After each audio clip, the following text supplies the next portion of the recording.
I'm Scott Rouse. I'm a body language expert and analyst, and I train law enforcement in the military in interrogation and body language. And I created the #1 online body language course, Body Language Tactics, with Greg Hartley. Mark? I'm Mark Bowden. I'm an expert in human behavior and body language. I help people all over the world to stand out, win trust, gain credibility every time they communicate, including some of the leaders of the G7. Chase. Hey, I'm Chase Hughes. Did 20 years in the U.S. military, wrote the #1 best-selling book on behavior profiling, persuasion, and influence. I train everyday people and intelligence agencies in the same. Greg. Greg Hartley. I'm a former Army interrogator, interrogation instructor, resistance to interrogation instructor. I've written 10 books on body language and behavior, put together this #1 body language tactics course with Scott, and I spend most of my time on Wall Street and in corporate America. All right. Well, here's one everybody's been waiting on, Bill Gates. So what we're going to do today is we're going to take a look at Bill Gates, and we're going to take a look at his baseline first. And so when we get through his baseline, we'll go on to him being asked some questions of where his ethics are in question at that point. So, Greg, why don't you tell us about the videos we're going to look at? Yeah, so the videos start way back when he's a young guy. I think he's in his 20s. You know, remember, this is a guy who dropped out of school and became the second wealthiest man in America at the time of the first interview. And so they're talking to him about his future, whether he'll get married, whether he'll have kids, what kind of property he owns. So you get a good baseline of him then when he's just a kid. And then later we go into another set of videos where Anderson Cooper is asking him questions about ethical things like, hey, did you do X? Did you do Y? Among those are the Epstein issue and an affair. He also gets asked questions by another interviewer around climate. And so what we're going to see is the progressive push to more complex problems. We start off with a simple, hey, here's who I am. Then he talks about climate and how to solve it, gets challenged on his political approach. Then we get to the hard questions. So watch it cascade, and you'll get to see who he is and him age. The cool thing here is I think what you really get the opportunity to see is the organism do what makes the organism successful. It's the same guys there all wrapped up in age, wrinkles, and hair. All right. You ready? Yep. Yeah. Here we go. You have to understand, when you spend your time thinking intensely about a field, from a very young age, which in my case is, I was 13 or 14 when I started to get involved, that's where you can do great things, is because your mind has really gotten into it. You understand it. Chase, what do you got? Yeah, we see this is what we're doing here is showing you a baseline. And when we say the word baseline, let's unpack that really quick. What we're talking about is behavior during either a known truth or behavior during low likelihood of deception scenarios. So that's what we're looking at here. We see a couple of things. This timeline reference is from his left to right, which is very common.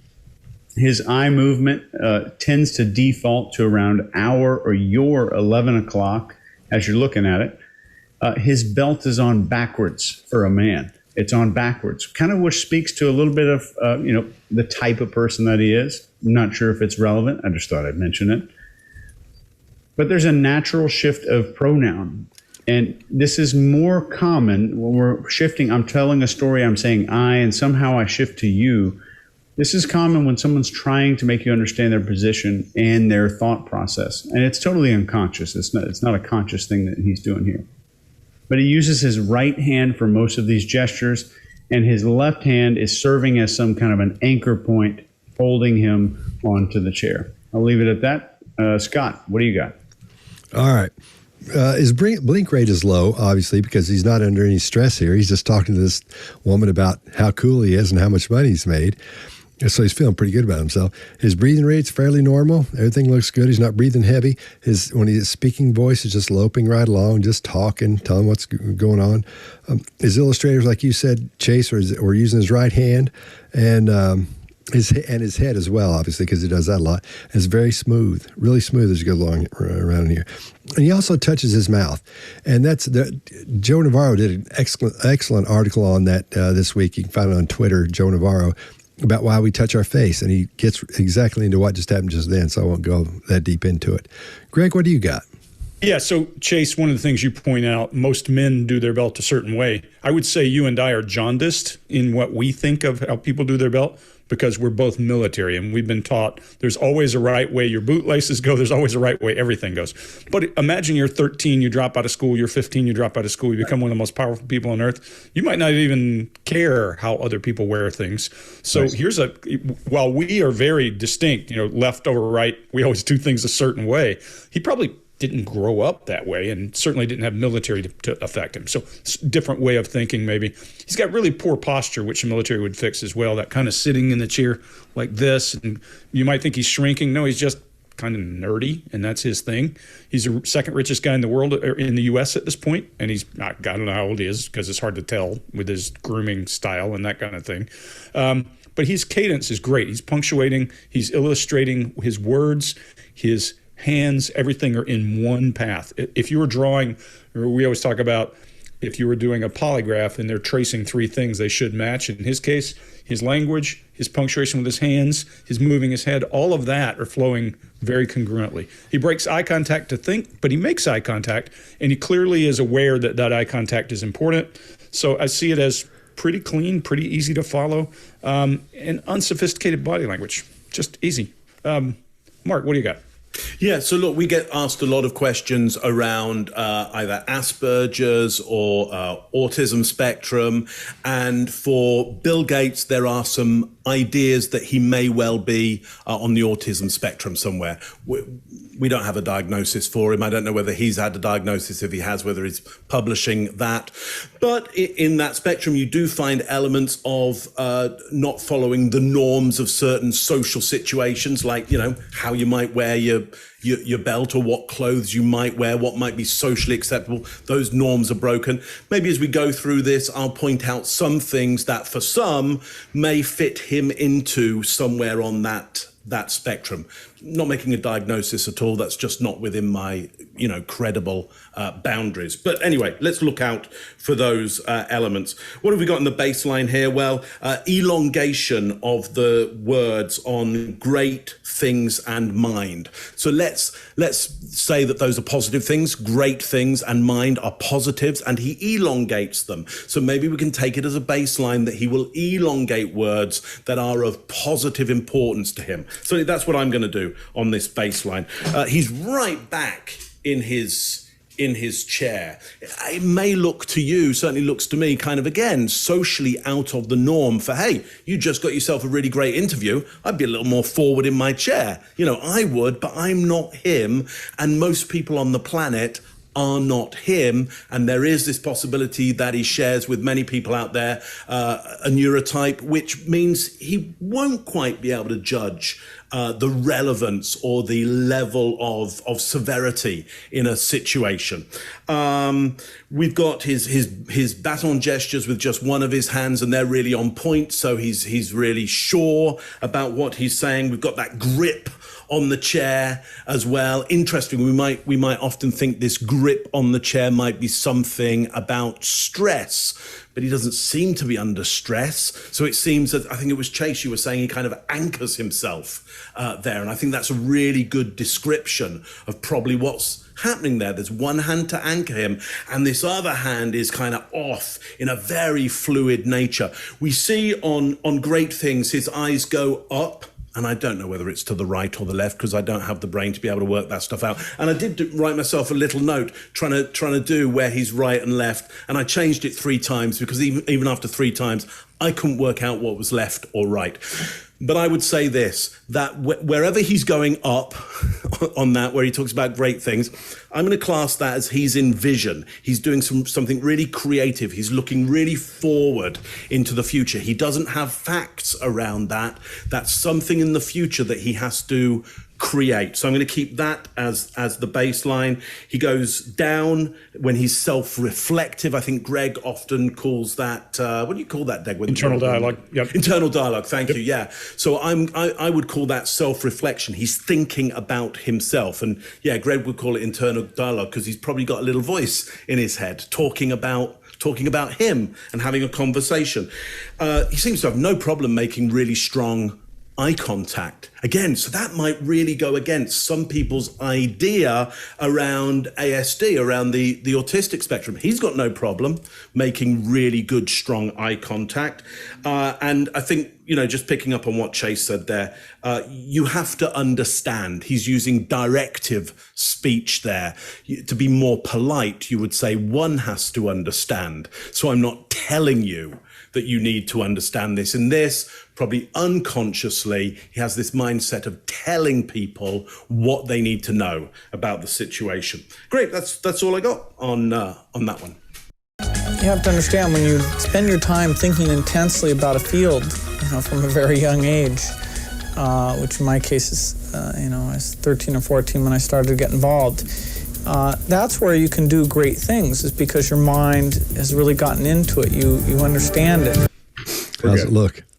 We're good. I've got a house on the lake. I can go water skiing. I can swim. I play tennis. Got a beach place out at Hood Canal that I can take a seaplane out to from time to time. As for someone to share his multi-million-dollar love nest, yes, the second wealthiest person in the country is looking at his schedule and planning to squeeze in a romantic partnership. When you take a 10-year time frame, it's fair to say I think there's a good chance, very good chance I'd be married by then. Maybe children? By then I'd probably be having a kid or two, sure. Greg, what do you got? Yeah, this is a really good baseline for him, because they ask him questions about what do you do, and he goes over and does, we're talking internal dialogue, but he's making a mental list of things to walk through. And then he walks through those, and then he gets to a point where he's doing one shoulder shake. And that one shoulder is not doubt in this case, it's what else am I going to say? What else? Because he's got a list of things he goes through. He breaks eye contact to consider his answer. And that's thoughtful. Goes back to eye contact. I'm with you, Mark. We typically think of people who are somewhere on the spectrum with having eye contact issues. Somebody will tell us we're missed something there. But this is good, great eye contact, actually. The right amount at the right time to emphasize what he's thinking. He does a little slightly amused smile when he's thinking, what else am I going to say? And then they ask him about, what else do you spend your time on? And he does the nervous smile of, I read a lot of books. I know that sounds geeky, but I read a lot of books. You can see the smile there. And then when they ask him about being married, he goes to I'm thinking about this, it's 10 years, that's a reasonable thing. Will you have kids? The opposite side of the brain. Well, I'm going to imagine kids. So cool to see his eyes moving around in his head, normal baseline. The other thing is we're going to see that nervous laugh come back later with him. We're going to see a lot of difference in his posture as he ages, but still all those original things that are going on in his early 20s are still there as we move forward. Chase, what do you got? Agree with you. You had a lot of what I've got here.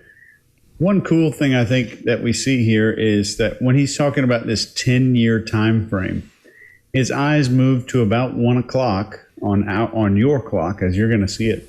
And this suggests visual recall. And I think this is interesting that you won't see visual recall when they're talking about a potential future relationship in most people. And I think legitimately he's mapped out this process in some kind of a graph or an Excel spreadsheet somewhere. If Excel existed back then, I'm not sure. It did. They show it. Yeah. He was building it. Yeah. And he's got a comfortable smile, a relaxed face. He has no trouble making eye contact with the interviewer. And I totally agree on the single shrugs. Just like I've listed a whole bunch of stuff here. I'm not sure what else you might want to hear. Mark, what do you got? Yeah, couldn't agree more. So the marriage piece is at a side of his mind which is about planning. So he's already thinks there's a plan around that. I totally agree. The kids then go to the other side. Again, I'm not going to get into lefts or right or clocks at all, but it goes dramatically to the other side. So that is something he doesn't have a picture of right now. He's having to create one there and then. I would suggest. So great to see that. And there's some self-reflection again, some internal dialogue, as Greg would call it, in the center there. He lists things he has or things he could do, not things he's done or things he's doing. Things he has, I've got these and I could do this. Doesn't mean he is doing them, he could do them. So it seems like he has this mindset where he's very much about things that he has and making lists of things that he has. Again, there's a neurotype that fits that quite well. This is not extreme at any level, by the way, but it's there in the background. He doesn't really talk about relationships at all. What do you do? Well, here's the things that I have and here's the things I could do, but nothing about relationships. He needs prompting on the relationships piece there. Look, here's the thing that stands out for me. If you watch that little bit of kind of black and white film in between that they've used to kind of, segue between the two elements, you'll see him rocking forwards and backwards. You'll see that quite pronounced. Again, many people might think that is self-stimulation behavior. I think it could well be. Again, which may well put him somewhere on the ASD spectrum. Again, just a little point in there that we might want to look out for. Do we see that in other parts of the interviews that are coming up? That's what I got for you on that one. Scott, what do you got?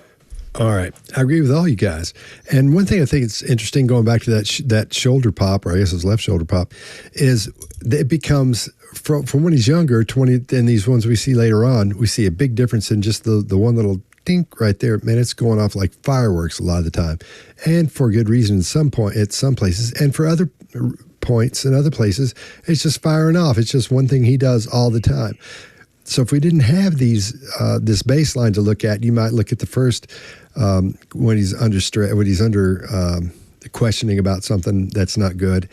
Then you may see that left shoulder and go, he's not being honest about. That's why we know there are no absolutes in body language. That's so important to remember, because people see that and say, look at that left shoulder, a single shoulder shrug. Man, it's going off over there. That means he's lying. No, it doesn't. Obviously, it doesn't. Because what is he lying about? This other stuff he's doing? He's the second richest guy in the whole wide world.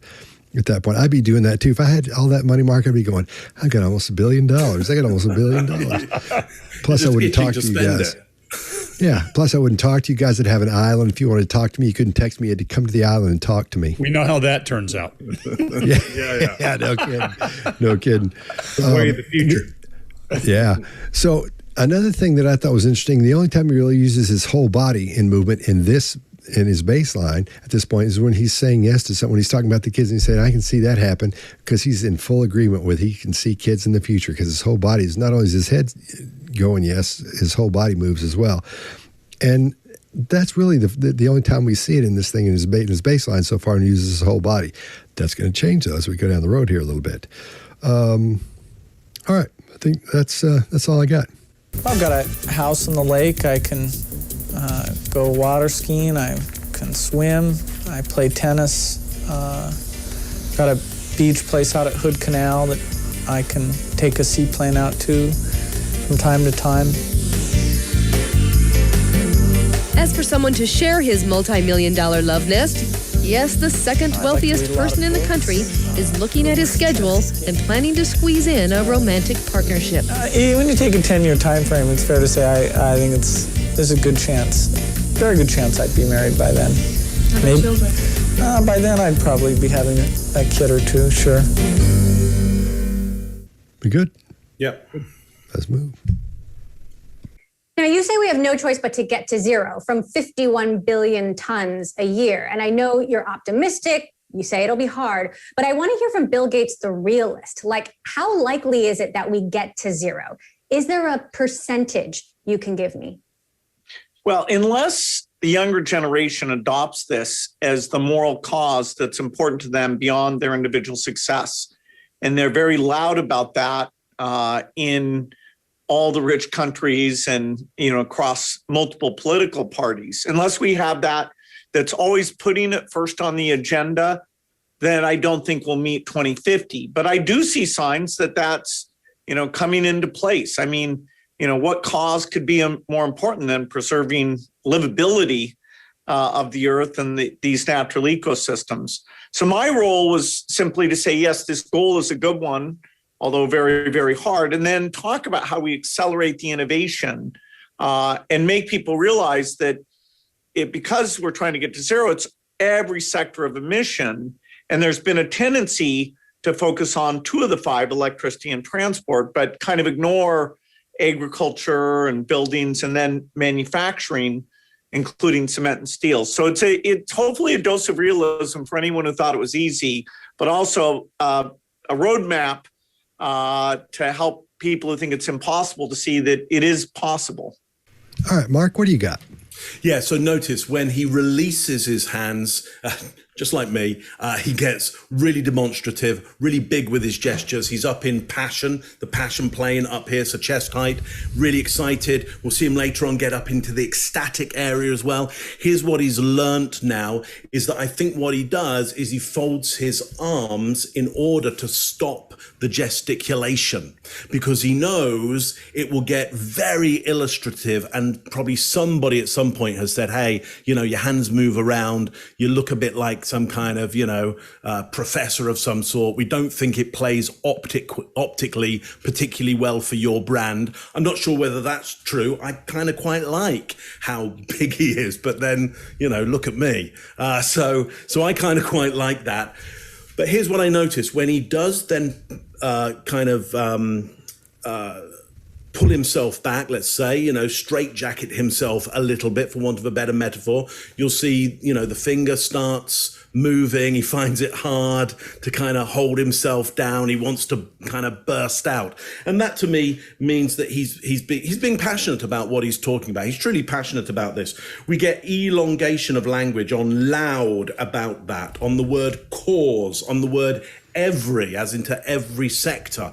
We see the things that he's really positive and big about would make the difference here. A bit of chewing on the side of his mouth, that often it denotes anxiety. So there's this big play between certain amounts of anxiety going on around this and the ability to be massive and demonstrative. And you'll see, his fingers widen. He's very confident about what he's saying.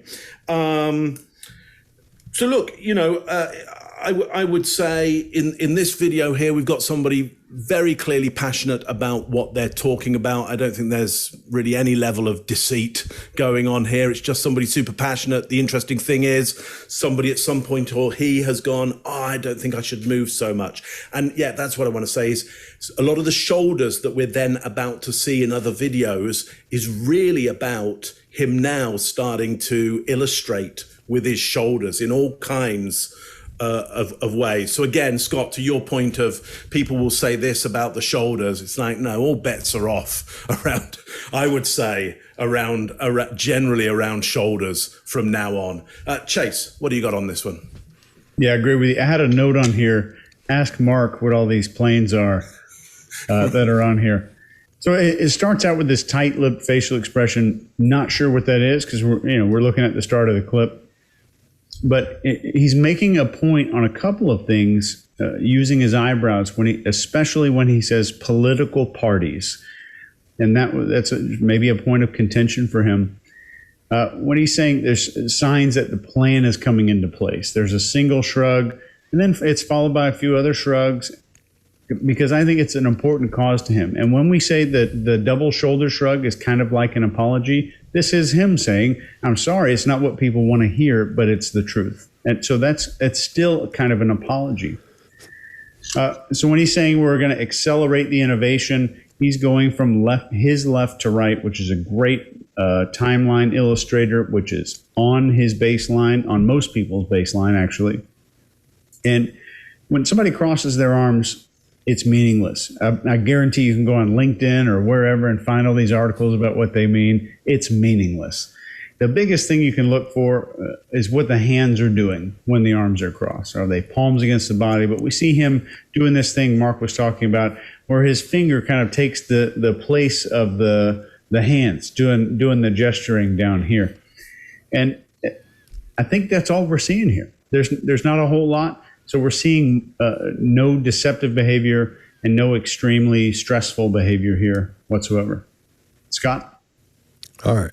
Well, I'm going to coin something today, and it's called finished face.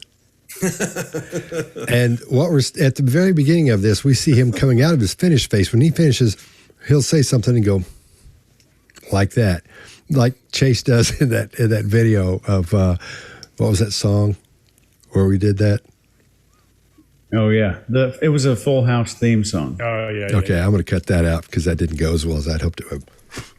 Anyway, so that's his finished face. Now, when he does, we see at the beginning of this, because he's coming out of a question and then he gets started again. Then we see his jaw cut over to the side. I think he's goofing around with something with his tongue up in this side of his mouth. I think that's what's happening. But at the same time, I think it shows focus, or it suggests focus at that point. And one more time, this is such a great example of his baseline. These three videos we've seen up to this point, because things are getting ready to change here in just a few minutes. And he's also preparing with that chin over the side. He's taking in the information, but he's seeing if he's running through his mind, if I got something prepared for this, an answer prepared for this. And at this point, he's just delivering information, just lolling right along. He's loping right along. Everything's going great. And one time, I had a gig where I was looking at these videos of people who were looking at someone in a financial situation, and he was suspected of taking some money, and it was a deposition. And I said, I can't tell what is going on with this. And I sent it to Greg. See if you remember this, Greg. This was a few years ago. And he said, oh, okay, I see. That's his teaching face. And I said, what? He said, that's his teaching face. Because when he really is going to tell you something, he starts getting in there to the side and starts telling you, starts teaching you. He's telling you the way things are. And I thought, that's brilliant. I never thought of it that way. But that's exactly what's happening. So there's one for you, Greg. And because I haven't ever heard anybody say that but you, but I use it in training and stuff. But I call it their teaching face. And so we see him for the first time here using his teaching face, where he's looking at you from the side and he's coming in and giving that head jut forward as an illustrator. Then his mouth. Let's see we'll pass all that. Let's see. But he's pretty much locked down until he starts talking about himself. That's when things really get to going. But other than that, he's sort of locked down. He's got his arms crossed, and everything's fine. And I agree with you guys. Most of the time, crossed arms means nothing. And Mark, I didn't think about it. Somebody's probably told him to do this so he doesn't start flailing his arms everywhere, because in a little while, he's stopped doing that. And boy, does it look weird. It looks so odd. It looks like he has crab hands or something. Like he starts doing his fingers real weird. But I think his arms are crossed for comfort, and I'm going to add that thing you were talking about, Mark, to that as well. Greg, what do you got? Yeah, so a lot of the same things, but I'm going to add a little bit different nuance to it. So I think he has a resting lip compression as a baseline. Every time I see him, he's doing this.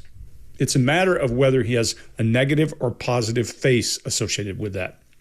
So you look for him in that resting, you're calling it finished face. What I'm saying is all I see is just that's what he does. He's learned to do it, and you have to look for what the rest of his face is doing. So start paying attention as we walk through this. In the beginning of this, he has a very positive face because she's asking about something he knows, and you see his face light up. See a little smile come out of that resting compression, and then he moves into his telling.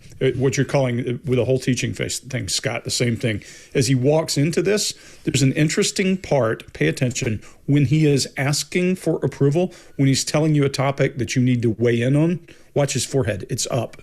And then when he switches gears to tell you how it needs to be, his forehead drops down. Really interesting to watch, because it's going to show in his baseline the rest of the way. When he gets to the difficulty at the very end of this thing and he shows that something's tough, you see the furrowing of the brow. That's not grief, that's just furrowing of the brow. But he's telling you how this whole thing works out. That's a powerful thing in his body language messaging. And I love the fact we're all on the same thing about his arms. When I teach body language to people, I always teach, if you're reading the arms and you're missing the face that goes with it, you're missing the whole message. It's like learning verbs in a foreign language and thinking you understand it. This is a complex language, and all the pieces need to come together. He is very clear in that he's telling, but some of the things he's telling are so complex and so painful that he's asking you, do you get it? Do you get it? Do you get it? And then at the end, back to that resting, compressed face. And I'll just leave it at that because you covered everything else. I think we'll see it play out through the rest of these videos. Now, you say we have no choice but to get to zero from 51 billion tons a year. And I know you're optimistic. You say it'll be hard, but I want to hear from Bill Gates, the realist. Like, how likely is it that we get to zero? Is there a percentage you can give me? Well, unless the younger generation adopts this as the moral cause that's important to them beyond their individual success, and they're very loud about that in all the rich countries and, across multiple political parties. Unless we have that's always putting it first on the agenda, then I don't think we'll meet 2050. But I do see signs that that's, coming into place. I mean, what cause could be more important than preserving livability of the earth and these natural ecosystems? So my role was simply to say, yes, this goal is a good one, although very, very hard, and then talk about how we accelerate the innovation and make people realize that because we're trying to get to zero, it's every sector of emission. And there's been a tendency to focus on 2 of the 5, electricity and transport, but kind of ignore agriculture and buildings and then manufacturing, including cement and steel. So it's hopefully a dose of realism for anyone who thought it was easy, but also a roadmap to help people who think it's impossible to see that it is possible. Excellent. All right, let's move. Some of the critics have said you don't focus on the political obstacles enough when it comes to climate change. You're solely focusing on the technology here. If there's one thing that the Biden administration could do to help solve this problem faster, that would really make a difference, what would that one thing be? Well, the long lead time item to drive innovation is R&D funded by the government. And in the health space, the U.S. has done a brilliant job with the National Institute of Health that's driven breakthroughs and, creates private companies that take that and offer products to the U.S. and to the world. The energy R&D budget is way too small, well below the health levels. So that's got to go up dramatically. Some of the tax credits to help the new product categories like green steel and cement or energy storage, we need to apply that tactic there. And then the government's a big purchaser, and they can buy more of these green products. And so we really need to get going and push the innovation and push the demand side for those innovations as well. Chase, what do you got? As Gates gets this question, he goes back to his default, kind of this baseline arm cross behavior. There's lip retraction as the reporter is finishing this question, which suggests a need for reassurance. And I think shoulder shrugging is very common in people who default to arm cross behavior because that's one of the only gestures they've got. And his eye home for this topic and this interview, while still truthful, so it's a different topic, and Greg has some kind of great illustrations on how to make you look in different directions based on different topics. This topic, his home is around 5 o'clock, which is genuine and truthful. And the forehead movement here, there's a great forehead movement in the middle of this. And Greg, I would love to understand maybe what we're seeing here. Maybe it's grief, disagreement, shame, anger, who knows? Greg? Yeah, I don't think I see any of that. What I think I see is that teaching brow again. He uses his brow so much that when he's asking you for approval, what he's talking about here is pretty complex. This is a mess. And so he's talking about taking over the world, in effect. When you're talking about concrete production, steel production, all of that, cows, everything in our world has to change. That's a complex thing. And when he raises his brow to talk about it, and then there's concern before he tells this has to happen, I think what we're seeing is those emotions playing out in his forehead. He also does a hell of a lot of eye contact. Even when he turns to an oblique, he doesn't break eye contact. Those two things for me, Mark, we're talking about where is he on the spectrum. High forehead involvement, lots of oblique eye contact. That feels awkward for me to say that he's somewhere on the spectrum. No expert in that. Only my exposure has been working on the movie Neurotypical with Adam Larson, and the folks there didn't have a lot of forehead involvement. But it certainly looks a little odd. But Chase, what you're seeing, I think, is that. You're seeing him communicating what he's thinking with his forehead and pulling his eyes as he looks away, but his head looks away, not the other. At the beginning, there's a deep swallow, light increase in blink rate, the eye contact at oblique, and then he goes to what you just said, down to 5. He's in internal conversation as he prepares for what to say. Interestingly, you can tell this is a businessman. he waits until she's finished with the whole question so he doesn't answer half the question and then find out. This is how chairman, if you got a guy who's a CEO who doesn't understand that and answers half the question, then gets stumbled on the next one, he only does that one time and he learns from it. So you can tell this guy's done business. Every time that he's trying to get her to be with him, see that forehead rise. It's really interesting to watch. And then when he starts to instruct, his forehead goes smooth and then his brow drops down. There's no wrinkle. It's just kind of pulled down. He does illustrate with his body, and I think you're dead on, Chase. If I tie your arms, you're going to do something. And Mark, you're probably right. Somebody's told him don't do whatever it is because he looks geeky, you know? And when I was young, geeky was kind of an insult. These days, I don't think it's as big an insult to people as it was then. So all that weird hand stuff he does and all that, I don't think is there. At the very end, his lips go back to that compressed thing and more kind of a smug look, more of a negative thing, because I'm finished with my sentence. Scott, what do you got? All right, great. Yeah, I agree with you guys 100%. I think at the top of that, I think he just took a drink of water. I think that's what happens. So we see him coming back this way. His hand goes down. He takes this weird swallowing thing happening. Again, we see his teaching face, which you guys covered. You guys so far have covered most everything. Lots of shoulder pop, and that's also from his baseline. So that I have to mark off most everything I had down because you guys nailed it. Mark, what do you got? Yeah, so Greg, I agree. If he is on the spectrum somewhere, and he more likely be towards the high functioning, what people in the past called Asperger's, if he is there, he's certainly got really good at countermeasuring that. And I think his countermeasure is that he will moderate himself by folding his arms, also doing lip compression, because I think what happens at the start of this is, just as you said, it's a really complex problem that's being dealt with here, and he's got an answer. And he's got an answer to this before the questioner has even finished their question.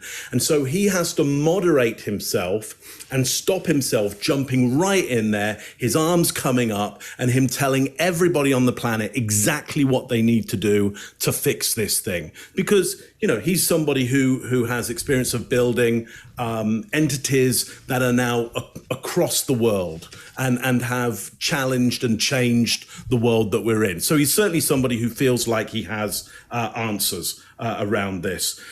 We see him moderate as well his rocking motion that he starts to have. He has it a bit where he doesn't quite know the answer. He's got a word filler. He does and we start to see him moving backwards and forwards there as well. That's and look, lots of shoulder movement. I mean, so much that really I kind of go, I don't even want to deconstruct that. And maybe that's lazy, or maybe it's simply because, look, all this shoulder movement simply comes from the fact that he's got nothing left to illustrate with, and he wiggles those shoulders around. That's what I got for you. Some of the critics have said you don't focus on the political obstacles enough when it comes to climate change. You're solely focusing on the technology here. If there's one thing that the Biden administration could do to help solve this problem faster, that would really make a difference, what would that one thing be? Well, the long lead time item to drive innovation is R&D funded by the government. And in the health space, the U.S. has done a brilliant job with the National Institute of Health that's driven breakthroughs and, creates private companies that take that and offer products to the U.S. and to the world. The energy R&D budget is way too small, well below the health levels. So that's got to go up dramatically. Some of the tax credits to help the new product categories like green steel and cement or energy storage, we need to apply that tactic there. And then the government's a big purchaser, and they can buy more of these green products. And so we really need to get going and push the innovation and push the demand side for those innovations as well. Excellent. Obviously, in May, you and your wife, Melinda, announced you were ending your marriage after 27 years. On Monday, this week, the divorce was finalized. Just on a personal level, how are you doing? It's definitely a very sad milestone. Melinda's a great person, and that partnership that we had coming to an end is a source of great personal sadness. We are communicating and working at the foundation. And so that partnership we're going to try and continue. Greg, what do you got? Yeah, so this is a great example of watching a baseline change. This becomes an emotional issue for the guy, and it's really easy to see. You look at his eyes are cast down.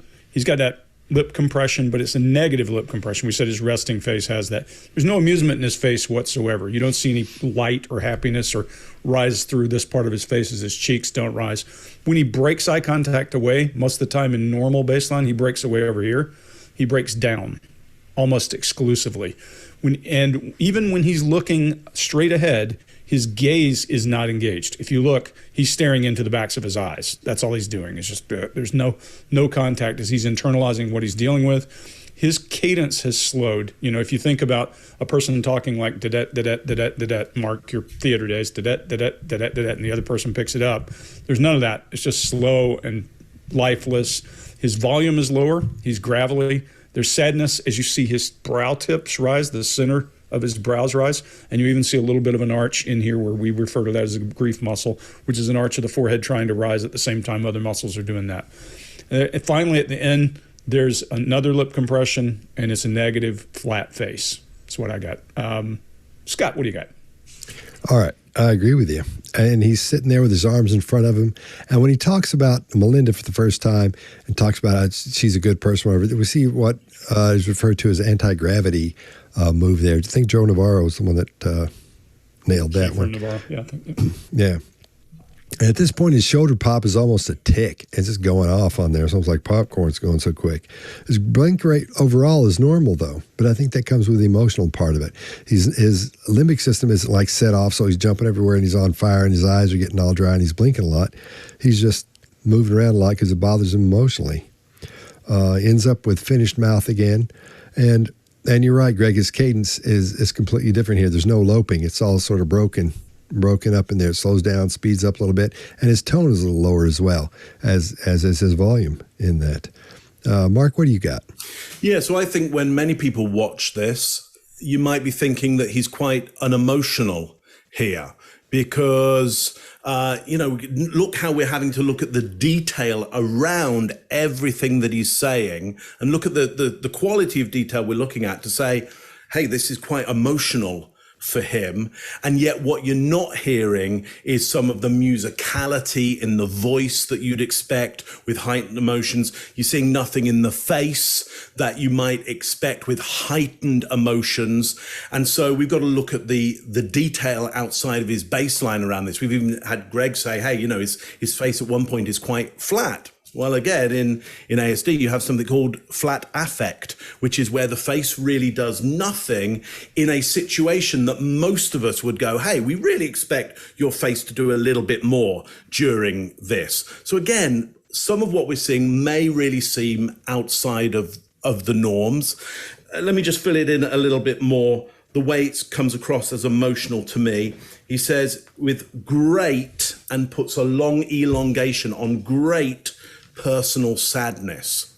Now, if anybody just said, well, it's great personal sadness, most of us would go, well, that's not very emotional. But the very fact that he elongates the great says that really has meaning for him. It is something that is great, and we've got to expect that the personal sadness fits in with that as well. I'm going to discount again all the shrugs that we see again because he's countermeasured himself and he's moderating himself. So we're going to have all kinds of stuff going on, because if I didn't do that, I would have sad milestone double shrug and Melinda's a great person single shrug. And now I'd be down a whole kind of wormhole of, well, maybe he doesn't really think Melinda is a great person. I mean, it would be so easy to go down that rabbit hole if you hadn't seen all the rest of his baseline, where the moment he does this, these shoulders are all over the place in all kinds of situations. So I'm going to negate that. That's all I've got on that one. Chase, what do you got? Yeah, I'll just cover whatever else I've got here. The blink rate in this video is 7 times higher than his baseline once the question starts coming out. And it's just once the question starts coming out. So what we're measuring here, when people say, here's a magazine article called 10 Signs of Deception, 25 Ways to Spot a Liar, here's the body language signals of lies, they don't exist. They do not exist. We measure stress, and we're seeing stress, which we would expect to see here. There's no other signs of what we would say indicates a lot of deception here, because we're looking for a pile of indicators, not just one or two. His lips are held tight throughout the question from Anderson, the interviewer, and that's just his face. And we know that he defaults to that face, and he defaults to this arm cross behavior. So what we said just a second ago was that somebody who crosses their arms regularly develops a habit of gesturing more with their shoulders, which would mean in the absence of the arm cross, the shoulder habit still exists. So I do not think that they have to be correlated all the time. So there's some emotional accessing with his eyes. He's looking downward before and during the beginning of his answer. And when we're talking about these eye accessing cues, Greg can describe this at length. Greg actually pushed me over to a convert. I've always kind of known there was something there, but I think Greg converted me. And the creators of this technique, it's called NLP eye accessing cues, already acknowledge that it's an inaccurate thing at best. They also acknowledge that it is not, nor was it ever to be used for detecting deception. And I just wanted to put that out there. But I think it's interesting from the viewpoint of his personality that he refers to the divorce as a milestone, not a tragedy, not an event, not an occurrence, just kind of a milestone. And when we say the word milestone, this is usually to indicate the beginning of some new chapter. I like that he used this instead of the tragedy example or something else. I also think it speaks to his business thing. And Mark, I agree when he said, he's talking about Melinda as a great person. We have a single shoulder shrug. We also have a upward shift in tone, and one of the only ones here. But then again, we add those up. If we just want to use a metric system, the behavioral table of elements, he only scored an 8. That's not even close to the score of likely deception. So, Mark, I absolutely agree with you. That's all I got. Obviously, in May, you and your wife, Melinda, announced you were ending your marriage after 27 years. On Monday, this week, the divorce was finalized. Just on a personal level, how are you doing? It's definitely a very sad milestone. Melinda's a great person, and that partnership that we had coming to an end is a source of great personal sadness. We are communicating and working at the foundation, and so that partnership we're going to try and continue. All right, let's move along. The foundation said that there's going to be like a 2-year trial period to see that if you two can continue to work together. That's your hope that you can. Well, yeah, the Melinda has incredible strengths that she brings that help the foundation be better. We always enjoyed our work together. Two of us can go out and work with leaders and help build the organization. So, that would be definitely the best thing for the foundation. Mark, what do you got? Yeah, so he goes up. The moment he unleashes, he stops moderating himself. Up comes his hands, and he talks about the two of us can go out. It's quite elongated again, so he can't suppress himself anymore. He's got to tell us about this, and we see him do this gesture here, which suggests up in thought that there's one type of thought over here and another type of thought over here, and you can do it yourself. Just turn your head and try and do some maths over here, and turn your head and try and imagine something over here. You'll find one turn of the head feels easier than the other. It just feels, more smooth to be on one side for one type of operation and one side for the other type of operation. So what he's kind of telling us there is we have very different roles. We're one head, and we have very different thinking styles. And so he doesn't use a lot of metaphor. He doesn't use a lot of simile. Again, that's his mindset, not big for the poetry of language.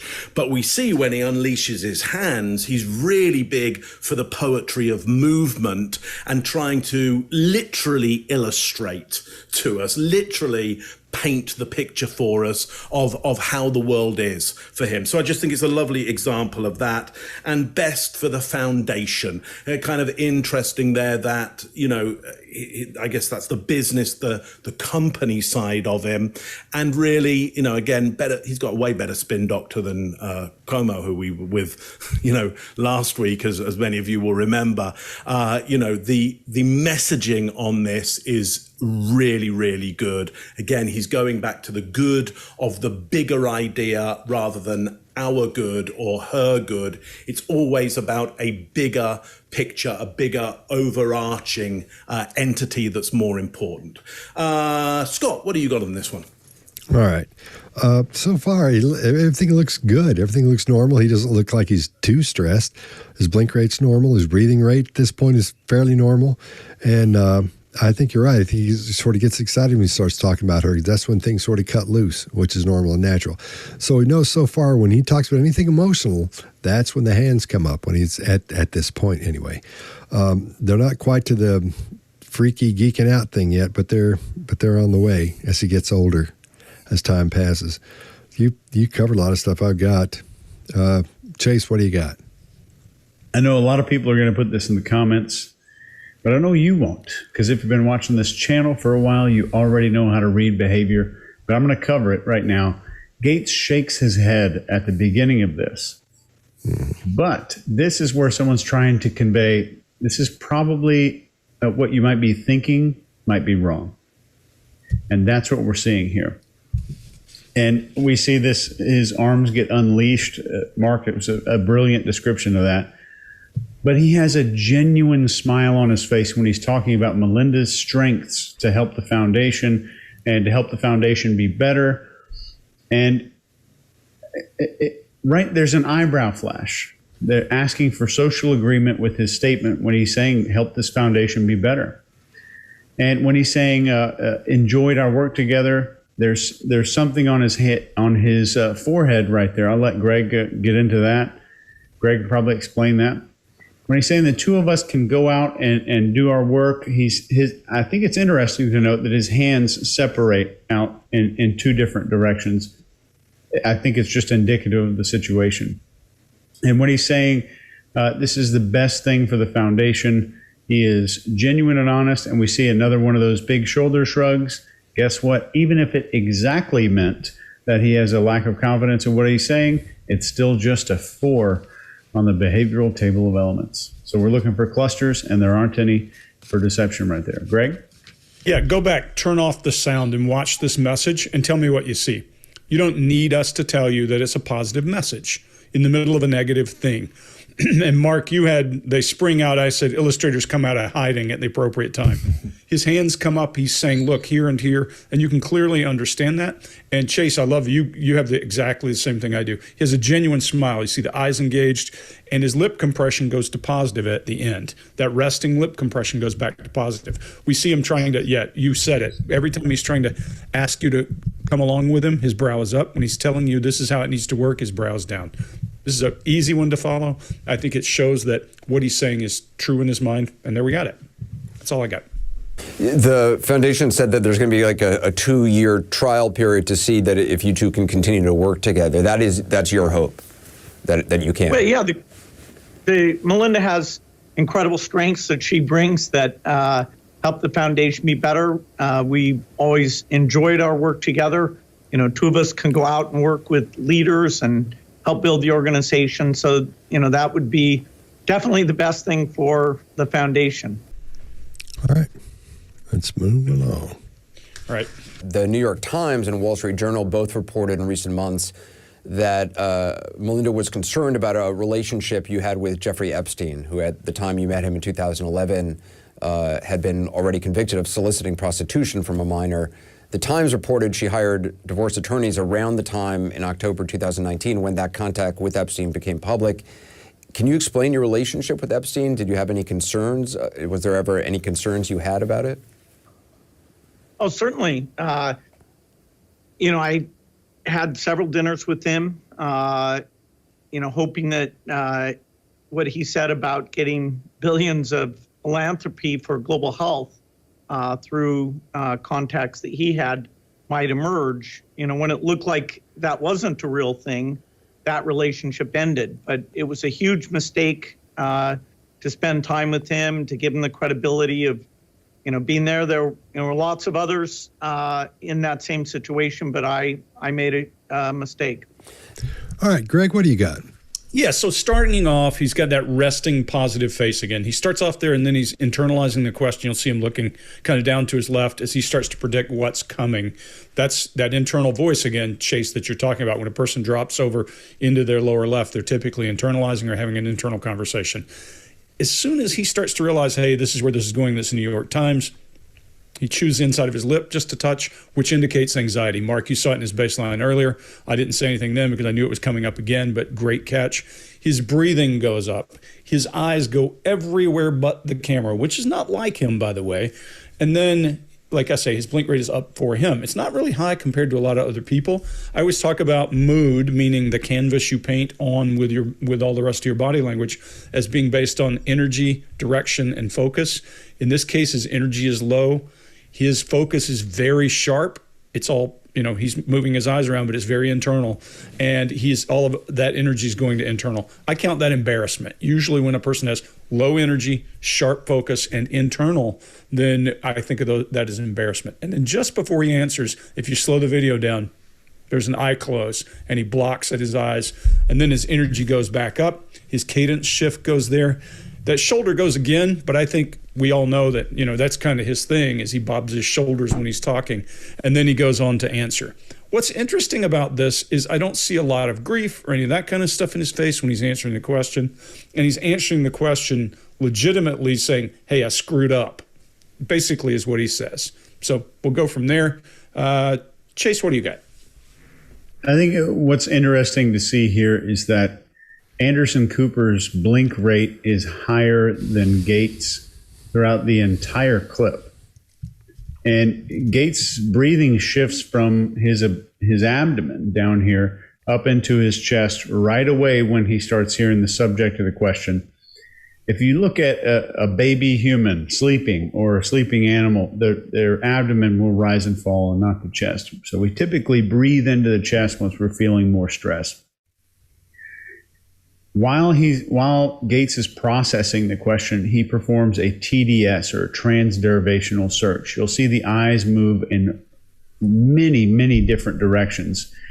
And this is very useful for salespersons, interrogators, or a TV interviewer, because vague language does two very specific things to us. Number one, it causes a lack of certainty. And number two, it causes the person to use their own beliefs and memories to fill the gaps in consistency and language. And the shoulder shrugging we're seeing throughout is simply what we're always talking about. It's his baseline. But he socializes the situation when he says there were a lot of other people in the same situation. But he does own the mistake. He does not socialize the mistake. He uses the word, I made a mistake.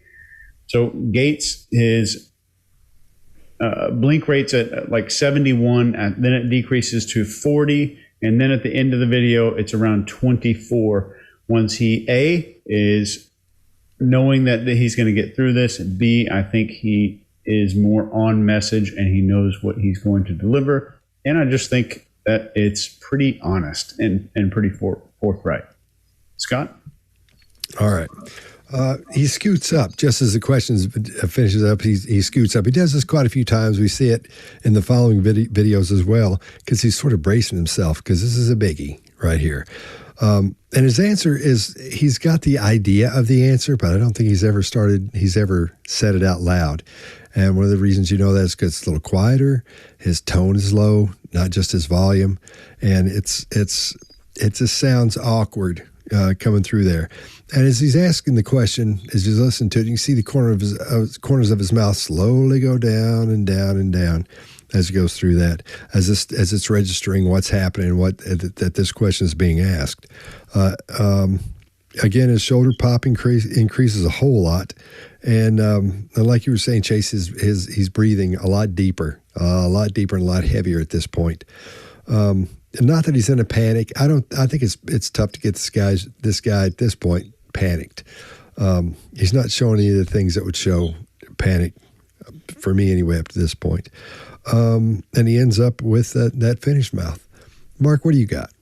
Yeah, so I think I agree. Like we see an uptick in the blink rate, and then it decreases quite dramatically. Anderson Cooper knows it. He knows it. This is the hot spot of the interview around this area. So, there's just that excitement. I don't think pleasurable excitement, but there's an excitement around here's the moment that everybody's waiting for. Now, what do we get? I think we get him using his moderation countermeasures, and that's why we get the shoulders popping around. We don't get anything outside of his baseline. I think what we get is just some really good modern spin on this, which is, I made a huge mistake. So just as you said there, Chase, I agree. He totally owns that. We get the elongation on others. So there is a deflection out to, look, I'm not the only one. Others made this mistake as well. They thought this guy was a legitimate route to philanthropy. I think what's most interesting about this is that people will tend to go, yeah, but hang on, if there's the behavior of this person being one of the most successful people on the planet, I mean, arguably, an incredible innovator, an incredible business builder, how come they can make such an awful mistake? How can you have both of those things? That's the thing that people find difficult to I guess, square that circle. Well, there is in autism spectrum, and again, I'm not sure where he is, but there's some strong possibilities he's somewhere on that. Within that, you can have huge differentials in skill set, where you have somebody who is savant at one thing, I mean, just unbelievably brilliant at one thing, and totally inept at another, and being able to tell, socially what is right or wrong or true or false can be really, really difficult, and the low end of the skill set to somebody who is brilliant at creating things, building things, technically managing things.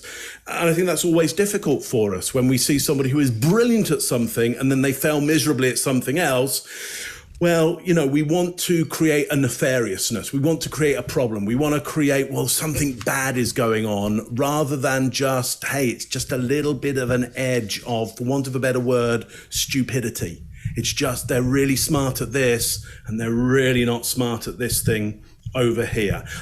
I'm not saying he's either of those things. I'm just saying this is one of these situations where we always find it difficult to go, isn't it just the world where just somebody's really good at one thing, they really mess up in this thing over here?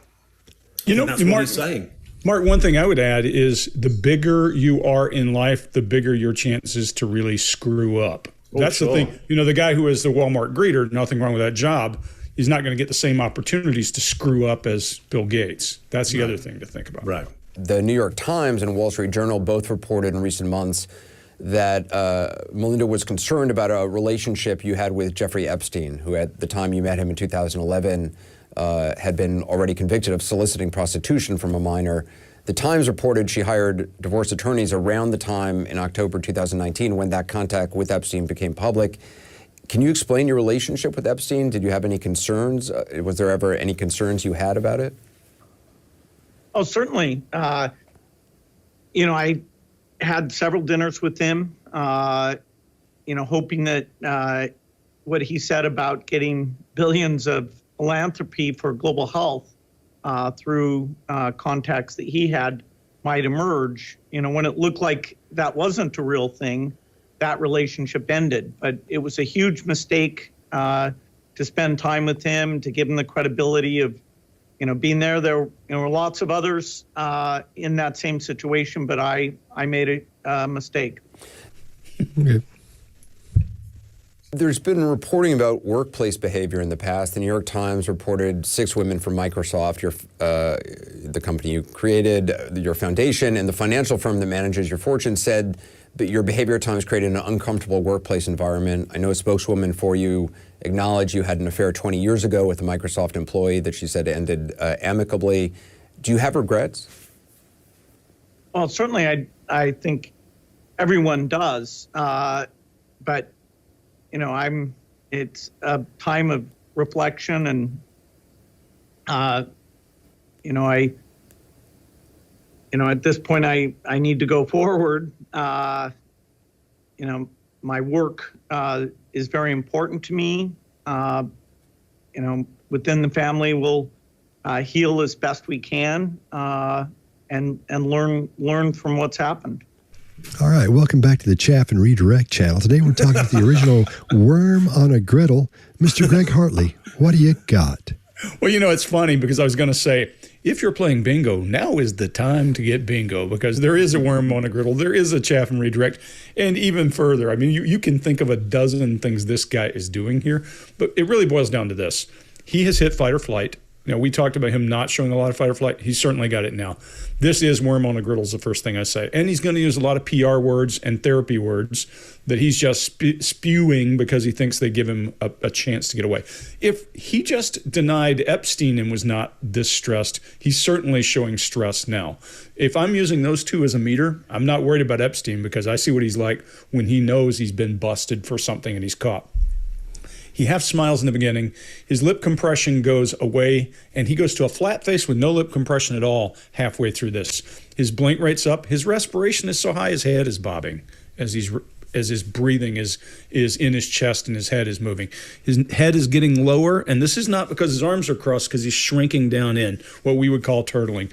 At 22 seconds into this video, he sees the sides of his mouth down, his eyes wince, and I'm not certain, I don't see a little disgust in his nose when that happens. He knows he's in trouble, and then he goes through, there's a dead stop pause before he answers, and then his breathing rate goes back up through the roof, and he says, everybody does. Well, no, everybody, we know that everybody doesn't feel regret, and he does feel regret. Good for him. That's a good indicator he's not a psychopath, right? So we know that. But then when he comes back, he goes, both shoulders come up around the side of his head. That's when you get the turtling thing. And he looks helpless. He genuinely looks helpless. And then you get the request for approval as he raises eyebrows and that nervous smile from way back in the first video. A whole lot of teeth, a whole lot of back, or second video when he's talking about, I read books, and shows his teeth. All that's here. And now I'll give you a new one. His brain is a squirrel in the road at this point. He's just running for whatever gets him out of the way of tires. And he's still making eye contact, which is kind of crazy, all things considered. So that's what I got. Mark, what do you got?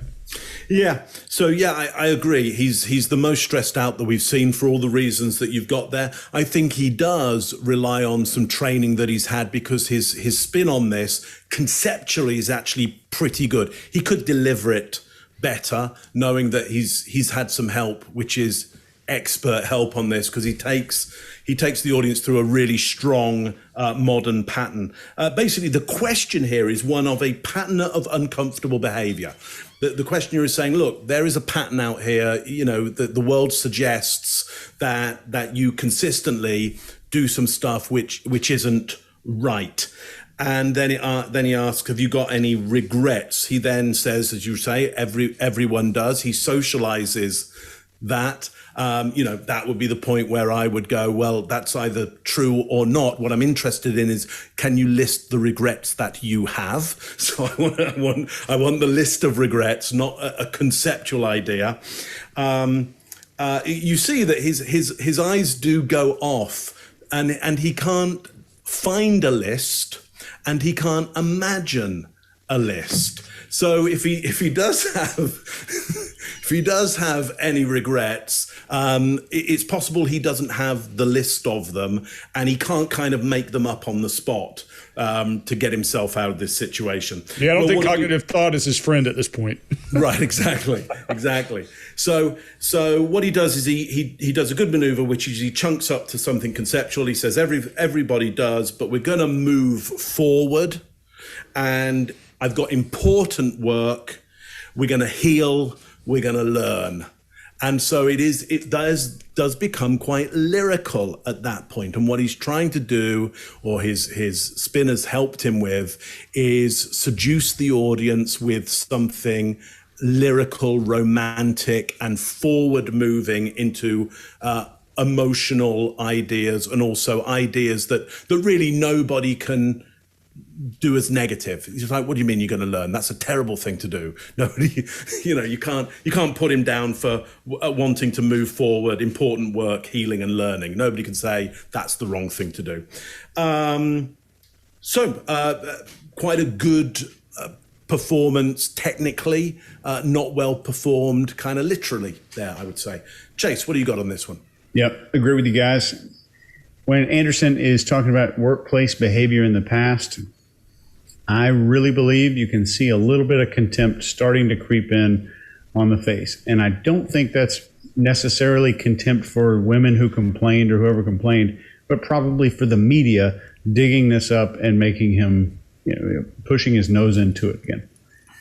And at the question, do you have regrets? Gates immediately goes into baseline accessing to 1 o'clock, which suggests honesty to us. He has a single shrug around, I certainly think everyone does, but he also, that's part of his normal behavior. But it's interesting that he says everyone does. He's socializing that all of us have done things, which is called an interrogation training or intelligence training schools. They call this a judgment mitigation strategy. Well, how am I going to spread this judgment out amongst people? And in social psychology, they call this diffusion of responsibility. So it's kind of the same thing. There's immediate mouth closure here that's a little bit faster than normal. I just think that's a stress behavior. And one fascinating fact about this clip here is that Anderson's blink rate is a 52. Bill Gates is at a 17 in this. Scott? All right. Yeah, you guys are cleaning me out over here. Obviously, I'll cover parts of what everybody said, but his breathing rate goes up. It gets a little bit heavier at this point. He's not ready for this. He's got his idea of what he wants to say, but he can't get a grip on it. He can't get a handle on it to get it all cogent and fire it. He just can't make it happen. So he's being guarded at what he says, because usually we've heard up to this point, he uses this vernacular that's just so high end and explaining what's going on. It's incredible. It shows how smart he is. Lots of eye movement and lots of discomfort. You guys, you got everything on this, so I'm not going to go over all that. It'd be boring. All right. There's been reporting about workplace behavior in the past. The New York Times reported 6 women from Microsoft, the company you created, your foundation, and the financial firm that manages your fortune, said that your behavior at times created an uncomfortable workplace environment. I know a spokeswoman for you acknowledged you had an affair 20 years ago with a Microsoft employee that she said ended amicably. Do you have regrets? Well, certainly I think everyone does, but it's a time of reflection, and at this point I need to go forward. My work is very important to me. Within the family, we'll heal as best we can and learn from what's happened. Be good. Yeah. There have been a number of reports, including in the New York Times, and you know where I'm going with this, about a handful of meetings, if not more, that you took with Jeffrey Epstein after he had been convicted as a sexual offender. And I know that you have said it was a mistake and that it was something that you wished you had not done in retrospect. But I'm curious now, with hindsight, since those stories came out, what you think the lesson of that was. And when you think about that as an experience and this credentializing idea? Well, definitely, any people with a reputation spending time with him probably gave him an undeserved sense of, being back in the mainstream or not being a pariah. And so my doing that was a mistake. As I go about trying to raise money for global health, which, every extra $1,000 we raise for that cause saves one life. And so we are extremely resource limited. We can buy more bed nets, we can buy more vaccines. In that case, I made a mistake in judgment that I thought that those discussions would lead literally to billions of dollars going to global health. Turned out that was a bad judgment. That was a mirage. None of that money ever appeared. And I gave him some benefit by the association. So I made a doubly wrong mistake there. In general, when we have something like the Giving Pledge, it is tricky when, somebody wants to sign up and you're like, well, but your fortune is really a questionable fortune. There's some countries that we just haven't done any recruiting in at all because we're not, in a position to really make those judgments. Because you look and All right, I'm going to go first on this one because you guys are slamming me on everything else. This is the first time we see him. Well, it's really the first time we see his feet, really. So we see his feet as an adapter, and he's trying to get rid of that built-up stress, energy, or tension. That's usually what you see there. So those things are moving around a lot. He's gripping his chair. He's goofing around with that water there at the top, and we see that one single shoulder pop throughout the whole thing. It gets going on all the other ones. Everything gets to happening, but just the single there for one. His breathing rate goes a little bit higher. It shows he's under stress, and he is under a little bit of stress. And then he just directs everything from that question on out to the open seas at that point. He just talks about everything else. When his hands are at his sides, they go down and get still. That's when he talks about making a mistake. And when he talks about something that he's done wrong. So he's not making a big a deal about everything body language wise. And when his hands are up over his head, that's when he's doing that freak out thing where his hands are looking all odd. That's when the redirection starts. Every time I see somebody do something like that, I think about Mark with the whole truth plane situation.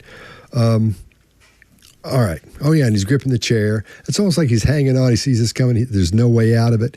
And he's all hunched down. Looks like Stephen Hawking there at the top. It's just weird-looking posture there at the beginning. And then it straightens right out, and he gets right into it as he tries to defend himself going through this. I'm not seeing the panic I think we should see if someone had done something that a lot of people think he's done, like a pedophile would do. I don't think we're seeing that here at all. We're not seeing the panic we should be seeing if that's what was on the line here. I don't think that's what's happening here. Greg, what do you got? Yeah, so let's walk through the mechanics. First of all, he's kind of messing with that water bottle, and I think he second guesses picking up a bottle of water is what it looks like. Now, he could be closing it. My guess is he was going to get a bottle of water and thought, well, that's that's going to go badly. But his hand's a little twitchy when he does it. If you pay attention, he is sitting deep in the chair. Now, this chair is a torture device. This is probably against Geneva Conventions to put somebody in this chair in general, just because it's such a bad chair to have him in. And his posture, he's back to what he looked like in that very first video we see, back to the kid who's sitting there. He makes himself smaller. His eyes are closed. His throat's protected with his chin down as the question starts. He has adapters aplenty. He's doing that foot thing with one foot, causing the other one to bounce. Chase, the thing we talked about a long, long time ago. His thumb on the right arm of the chair is massaging the chair. And then he does a couple other things with his hand. And then the guy asks the question, and his finger goes, boom, okay, I'm on. When his finger touches, there again is the CEO ready to talk to the street. I'm waiting until the question's asked before I answer it. He does that. And then he, as he moves into that, he locks eyes, he sits up, and let's deal with it. And then he uses the word definitely. When he does that weird, I think he's flashing Microsoft gang sign or something. I don't know what he's doing there. But he does that weird hand thing, whatever it is for him. Then he goes back to the expert that he is. He's talking about, I made the mistake. He says I made a mistake at least twice, maybe 3 times. Not typical of guilty people. Like a guy who is probably charged with, like you said, Scott, if a guy's probably in trouble with pedophilia or something, he's probably going to say something 3 times. So that makes me trust him more, just because I don't typically hear guilty people saying, I screwed up, I screwed up, I screwed up. They'll say it one time maybe and then try to get away from it. And then he does that weird head touching thing. But he does one thing that makes me immediately go, wonder what's going on. He goes to the Holy Warrior piece. Hey, I'm doing great things for the world. So sometimes in the process, but then he closes that with saying, I still screwed up, no matter how good my intents were, I did this. Do I think he probably did anything unethical? Don't know. But here's what I would say. I think that we're probably going to see a lot of people that have been involved with Epstein in some capacity that we're not going to see any kind of body language that shows they're guilty of anything. We're going to find people that probably he had interactions with and then he figured out who he could take advantage of is what we're probably going to see. So is he one of them? Maybe. But what I don't see here is a guy who is going, hey, I'm trying to chaff and redirect to get away from the issue. He does chaff and redirect to explain his activity and then say, I did screw up and come back to it. Chase, what do you got? Yeah, totally agree with you. You can almost see the reporter prepping Gates. And Gates touches and kind of moves this water bottle off screen. And I think Greg would know better than anybody. I've been through SEER training. Greg used to teach it. But establishing the physical contact and movement and control over anything in your environment is a proven way to lower your psychological stress and reestablish your sense of control in an environment. I think that might be what we're seeing with the water bottle. I think he's shrinking into this question prep. You know, he's making his body smaller. All animals do this when they feel threatened, vulnerable, or insecure. And keep in mind, when we talk, any of us talk about strategies of like the animal getting smaller in response to a threat, this is outside of our awareness. This is totally unconscious behavior that kept our ancestors alive in the presence of predators or during a fight. And there's heavy breathing into this chest in preparation, just while the question's being answered. And he's gesturing and pointing to his right while describing this negative contact with Epstein. And as I'd like Mark maybe to talk about the planes that we're seeing here, because we're seeing them being accessed on many different levels. And maybe there's a way we can overlay that or put it in the description here, because I think it's brilliant. The legs are bouncing and moving, and Gates is burning off adrenaline from stress. This is not out of guilt. This is most likely out of stress. And just keep in mind, as a rule of thumb, the further a body part is from the head, the harder it is to control during anxiety or stress. But I think it's great that we see something that not a lot of guilty people here do, which, Greg, you hit on, personally owning the mistake, which I think is great. Mark? Yeah, so let me do a description in just one moment around where his gestures go and what that does for us as an audience. But I would say actually what happens here is kind of within the baseline that we saw in our first video. Let me take you through why I think that is. So we see him, he's leaned back. By the way, you can tell he's not my client. And the reason is because my clients don't get to have a bottle of water. For the very reason that they're not allowed to mess around with anything. They're not going to show any self-soothing gestures on objects around them. So that the area gets stripped of anything like that. Also, if my client were shown that chair, I'd have said, no, this show doesn't happen with that chair there. My client does not sit in that chair. You're going to get a different chair. He doesn't go on if it's that chair. Now, it's a big event. There's a big audience there. So there's going to be a certain amount of adrenaline up because it's just a big stage. And some of the gestures you'll see are about filling that stage. Although the gestures are peculiar to him and particular to him, most other people you'll never see doing this style of gestures. I think you're right, Chase, that the question setup kind of deals with the devil in the question.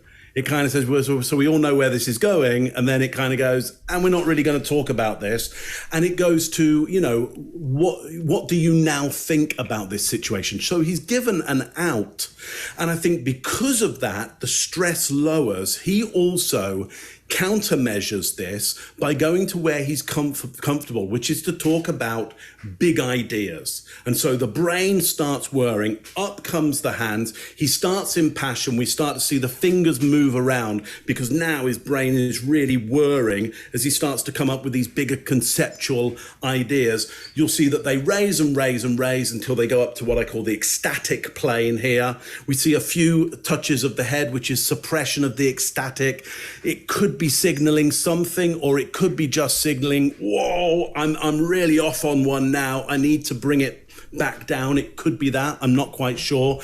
But here's what we see in the end is his his ecstatic gestures go into what I would call third circle, which means the arms, the joints lock out. So in my model, there's first circle where literally you've got hands touching other parts of the body. And then you've got second circle where you've got just a little bit of gap or some gap between the hands and the rest of the body, and you'll see it opens up here.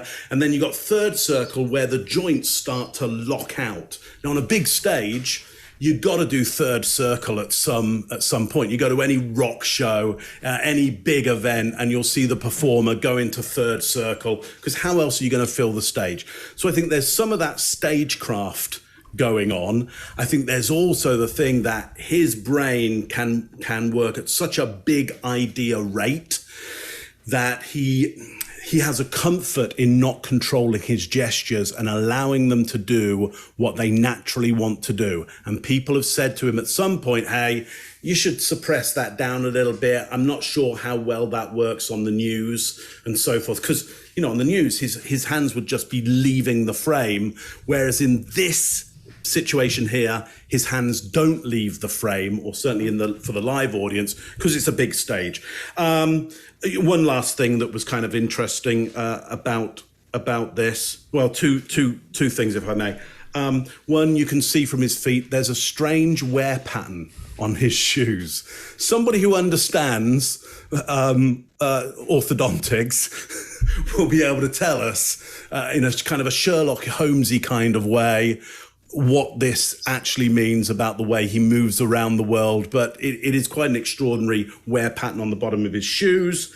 Last thing I want to say, he uses a metaphor, mirage, that Epstein was a mirage. This for me is the most important thing out of everything we've seen, that this smart guy, one of the smartest guys on the planet, saw Epstein as somebody who could create the optical illusion of the most important resource on the planet, which is water. So it's a mirage. Now that's really extraordinary, because if Epstein could create a mirage for this person, how many other people could he create this optical illusion that he had the way forward to the most important thing for them? Remember, Gates says, look, $1,000 is a saved life. And so Epstein is there, I guess, creating the mirage of, I can get you through philanthropy, through my other clients, thousands and thousands and thousands and thousands of dollars. I can save millions of people's lives, which is clearly important to Gates, clearly important to leave a legacy of having saved lives. So most interesting thing for me, that Epstein could create this illusion for somebody at that level, a mirage. That's all I got on that one. There have been a number of reports, including in the New York Times, and you know where I'm going with this, about a handful of meetings, if not more, that you took with Jeffrey Epstein after he had been convicted as a sexual offender. And I know that you have said it was a mistake, and that it was something that you wished you had not done in retrospect. But I'm curious now, with hindsight, since those stories came out, what you think the lesson of that was, and when you think about that as an experience and this credentializing idea. Well, definitely, any people with a reputation spending time with him probably gave him an undeserved sense of, being back in the mainstream or not being a pariah. And so my doing that was a mistake. As I go about trying to raise money for global health, which, every extra $1,000 we raise for that cause saves one life. And so we are extremely resource limited. We can buy more bed nets, we can buy more vaccines. In that case, I made a mistake in judgment that I thought that those discussions would lead literally to billions of dollars going to global health. Turned out that was a bad judgment. That was a mirage. None of that money ever appeared. And I gave him some benefit by the association. So I made a doubly wrong mistake there. In general, when we have something like the Giving Pledge, it is tricky when, somebody wants to sign up and you're like, well, but your fortune is really a questionable fortune. There's some countries that we just haven't done any recruiting in at all because we're not, in a position to really make those judgments. Because you look and Okay, good. As you look and you see the corruption. Yes, that it may have been derived improperly. And I feel bad. We probably will at some point accept someone into the giving pledge, and it'll turn out that their fortune is a disreputable fortune. It is, as you're engaging in this, if you really want to get out there and get, more people drawn into philanthropy, there is a risk that you'll make a mistake. All right, Chase, what do you got? There's not a whole lot here. There's nothing suggesting deception in this leg movement thing. The stress is not deception, regardless of how many people on YouTube who claim it and claim to be experts. I think I'm just going to call out one thing on here. I want you to pay attention to how pronouns can kind of go down a staircase. This has 4 key pronoun statements in it. It is, I feel bad. We will probably at some point make a bad financial decision or get in a bad investment. If you want to get out there and get people drawn in, there's a risk you'll make a mistake. So it's shifting from me, to the team, to all of us, to you. And it's going right to you, the person listening. This is brilliantly crafted. And if this was not deliberately written to be this way, he has probably evolved this extremely persuasive way of speaking over time, which I would commend. Greg? Yeah, I'm going to say the same thing. There's a lot of chaff and redirect here, but it's with a purpose. This is a way to make self whole, right? I just have gone through all this. Now you're asking me, how could that possibly happen? I'm going to make myself whole. Many years ago when I worked at Sear, I'll give you a good Sear story, we used to teach people how to hide. Evasion is much better than escape. It means nobody's ever touched you. This is before you ever get caught. And one of the things we would teach them is when you go into a place, go back and roll the grass over backward so that people can't see the trail you left. This is rolling the grass over backward.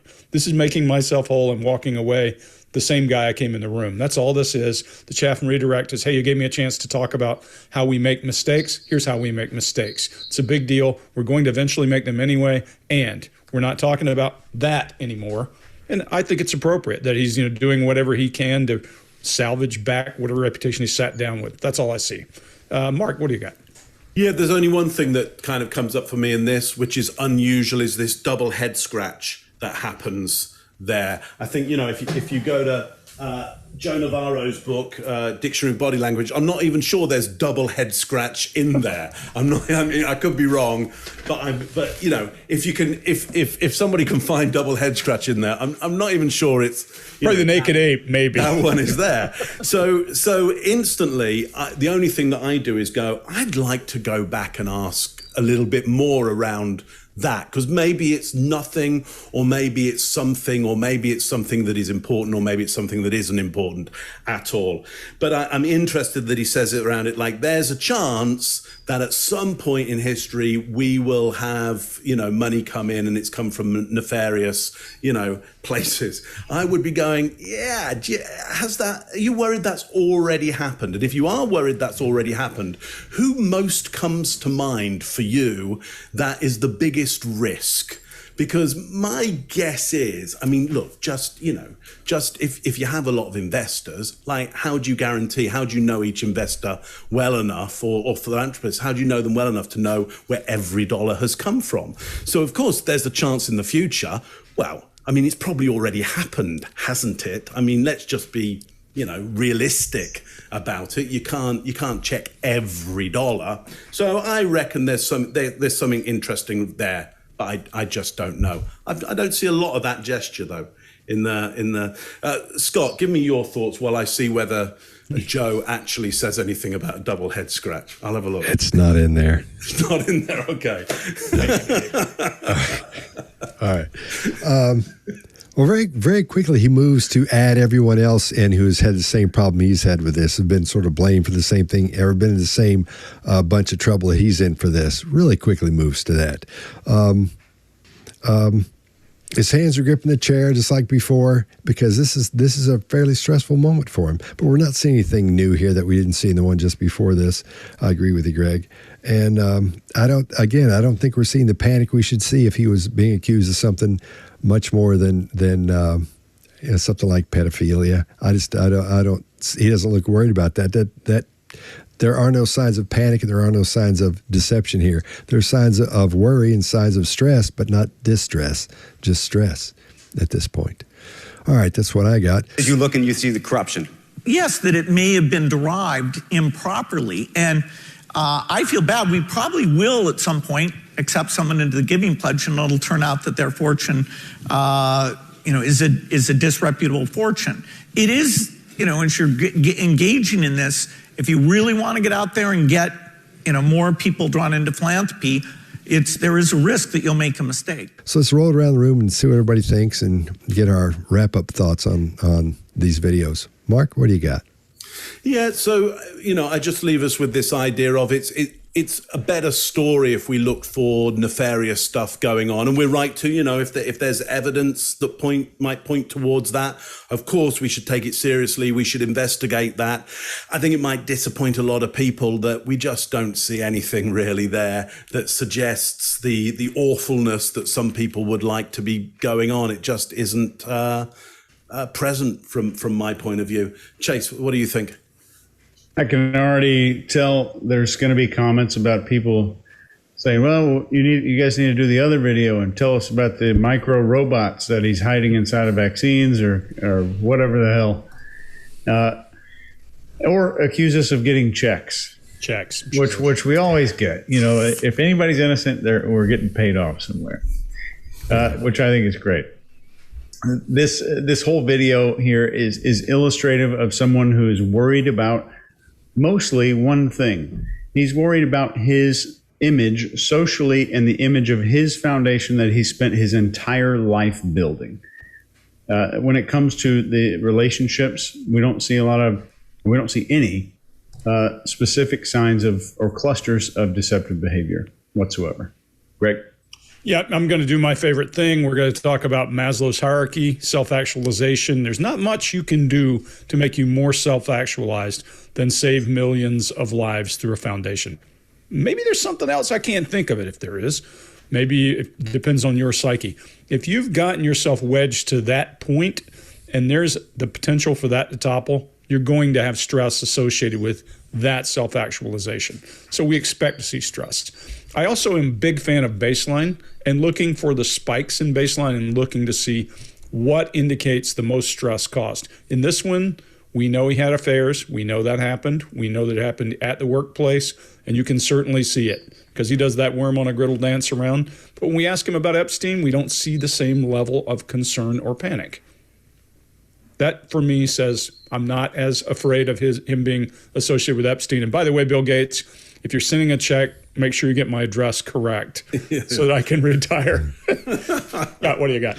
I'll make sure he gets his going to call later tonight about this, make sure everything went smoothly. If you like what we're doing, please subscribe.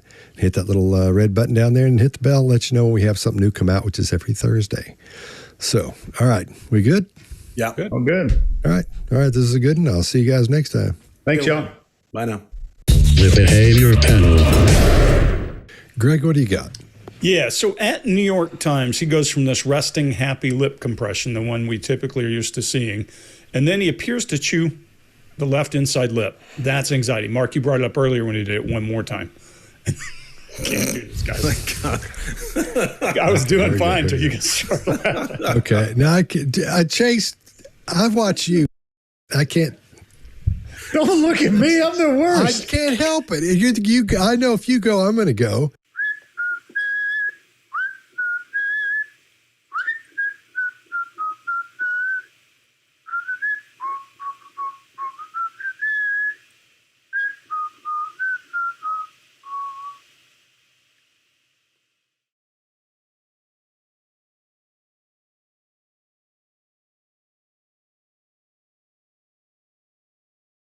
No van a ser, no van a ser,